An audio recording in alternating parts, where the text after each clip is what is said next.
بسم اللہ الرحمن الرحیم۔ ناظرین، میں ہوں نعیم مصطفیٰ اور آپ میرا یوٹیوب چینل دیکھ رہے ہیں۔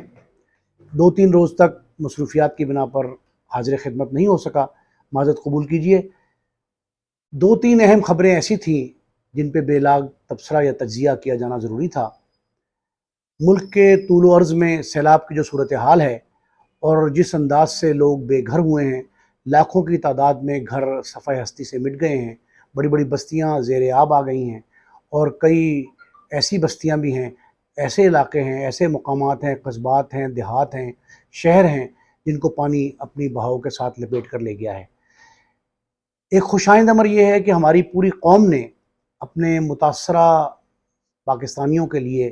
جس قدر و منزلت اور جس احترام کے ساتھ ان کی بحالی کی کوشش کی ہے وہ بڑا خوشائند ہے۔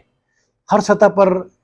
ایسا دکھائی دے رہا تھا کہ ہماری پوری قوم جاگ گئی ہے اور سیلاب کے علاوہ تمام تر سرگرمیاں جو ہیں وہ ماند پڑ گئی تھیں۔ پاکستان تحریک انصاف کے سربراہ سابق وزیر اعظم عمران خان صاحب نے انٹرنیشنل ٹیلی تھون کر ڈالی۔ اس کے علاوہ پرائم منسٹر آف پاکستان ملک بھر کے دورے کر رہے ہیں۔ میاں شہباز شریف صاحب خیبر، بلوچستان اور سندھ کے متاثرہ مقامات پر ہر روز جاتے ہیں اور کئی بار جا رہے ہیں۔ اسی طرح مختلف تنظیمیں جو ہیں، فلاحی تنظیمیں، سیاسی جماعتیں، مذہبی جماعتیں، دینی ملی تنظیمیں، این جی اوز، غیر ملکی بہت سارے ایسی این جی اوز ہیں جو کام میں مصروف ہیں، اور بحالی کے جو جتنی سرگرمیاں بحالی کی ہیں وہ جس انداز سے کی جا رہی ہیں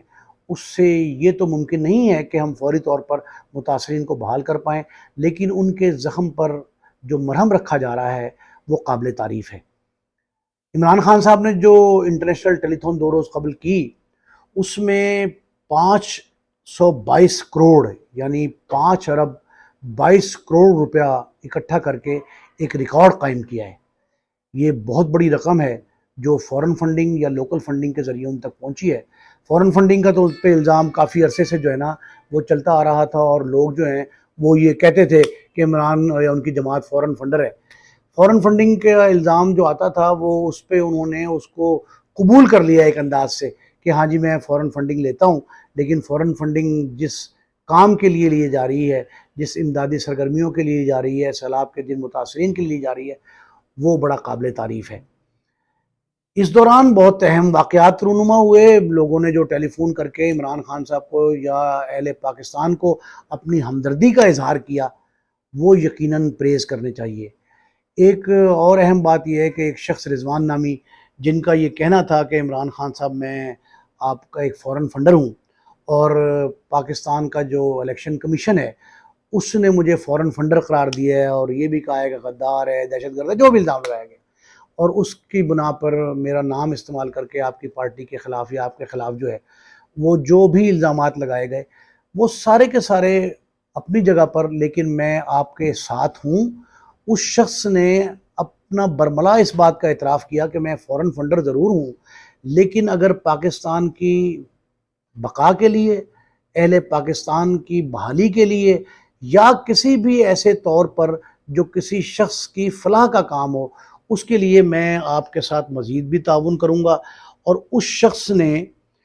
جو 20 کروڑ روپے کا جو اعلان کیا وہ یقین کریں اس قدر قابل تعریف ہے، اتنی ہر سطح پہ اس کو سراہا جا رہا ہے اور اس کو پذیرائی مل رہی ہے کہ وہ شخص، اس کو ہمارے ایک بڑے ادارے نے ایک مورد الزام بھی ٹھہرایا، لیکن اس کے باوجود رضوان نامی اس شخص کو جو ہے اس کے رول کو، اس کے کردار کو سراہنا چاہیے کہ اس شخص نے پاکستان کے سیلاب متاثرین کے لیے اتنی خطیر رقم جو ہے وہ پاکستان بھجوائی ہے۔ اس اصل بات یہ ہے کہ ہمیں اس قسم کے کام کو سیاست سے بالاتر ہو کر دیکھنا چاہیے۔ سیاست اپنی جگہ پہ ہے، سیاست ہوتی رہے، لیکن رفع، فلاح، قومی اہم امور جو ہیں ان کے معاملے میں ہمیں سیاست کو بالائے طاق رکھ دینا چاہیے۔ ایک اور شخص تھے اسد نام، وہ بھی امریکہ سے بول رہے تھے، یہ رضوان کا تعلق بھی امریکہ سے ہے۔ اسد صاحب کا یہ کہنا تھا کہ جی میں پرائم منسٹر صاحب سے بات کرنا چاہتا ہوں۔ انہوں نے اپنی کال کا جو آغاز ہے وہ یہاں سے کیا، تو فیصل جاوید صاحب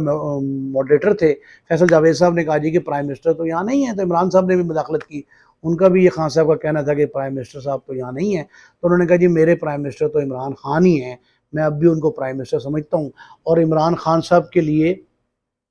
میں نے جو $1 ملین اکٹھا کیا ہے اپنی محنت کی کمائی سے، وہ میں عمران خان صاحب کو دینا چاہتا ہوں۔ یہ اس طرح کا ولولہ اور جذبہ جو دیکھا ہے، اس سے جو متاثرین ہیں ان کے حوصلے بھی بڑھے ہیں، اور ان کو اپنی زندگی اثر نو گزارنے یا اس کو ریہیبلیٹیٹ کرنے کے لیے جو تقویت ملے گی وہ شاید پیسے سے نہیں ملے گی، ان کی دلجوئی سے ملے گی۔ ایک اور اہم اس میں بات یہ ہے کہ پاکستان کے لوکل لوگوں نے بھی، امین گنڈاپور صاحب ہیں، آفتاب اقبال ہیں، ہمارے ساتھی جو جرنلسٹ ہیں صابر شاکر وغیرہ، انہوں نے بھی امدادی کاموں میں حصہ لیا ہے، سرگرمیوں میں حصہ لیا ہے۔ لیکن ایک شخص جو ہے اس کا رول بڑا قابل تعریف ہے، اور وہ باقی معاملات بھی بڑے اچھے رہے، لیکن عمران ریاض خان صاحب جو ہیں، وہ پہلے نام اپنا عمران خان ہی رکھا تھا انہوں نے، وہ عمران خان صاحب جو ہیں وہ واقعی پی ٹی آئی کے سربراہ عمران خان والا رول ادا کر رہے ہیں۔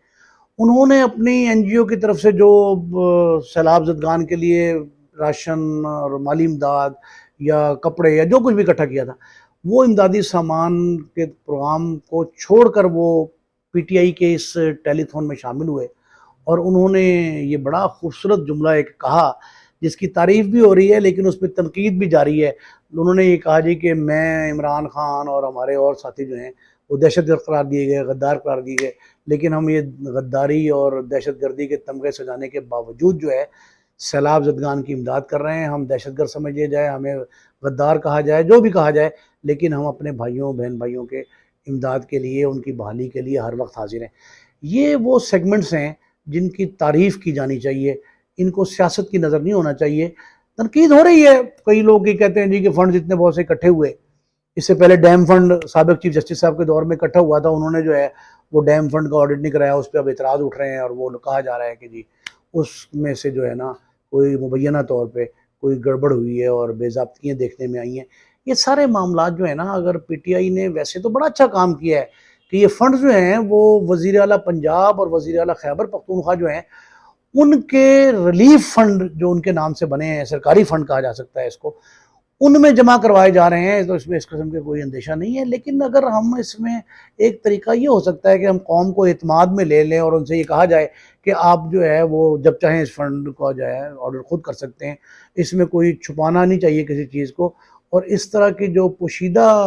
کاروائیاں یا کارکردگی ہے اس سے بچنے کا بہترین طریقہ یہ ہے کہ ایگزیکٹ اماؤنٹ جو ہے وہ بینک میں جو جمع ہوئی ہے اس کی سلپس کے ساتھ دکھا دی جائے،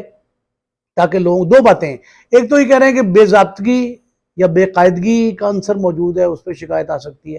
دوسرا یہ بھی ہو سکتا ہے وہ کہ بعض لوگوں پہ کہا جا رہا ہے، سوشل میڈیا پہ یہ وائرل چیزیں ہو رہی ہیں اور ان پہ یقین بھی خیر نہیں کیا جا سکتا، وہ کہا جا رہا ہے جی کہ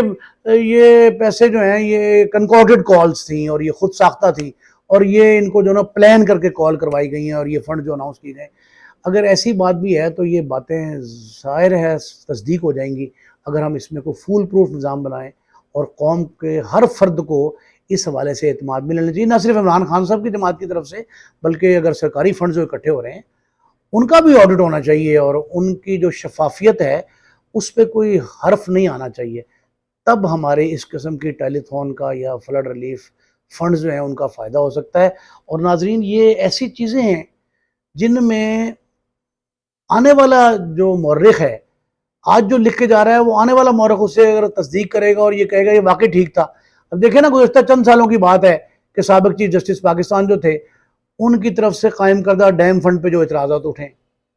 بینکس نے بھی یہ سٹیٹمنٹ دے دی کہ ہمارے پاس تو اتنا پیسہ اکٹھا نہیں ہوا، کہا کچھ گیا تھا، پھر اس کی تشہیر پہ وہ کہتے ہیں جتنا اکٹھا ہوا اس کی تشہیر پہ اس سے زیادہ خرچ کر دیا گیا۔ یہ سارے معاملات جو ہیں، اس سے بچنے کا بہترین حل یہ ہے کہ ہم آج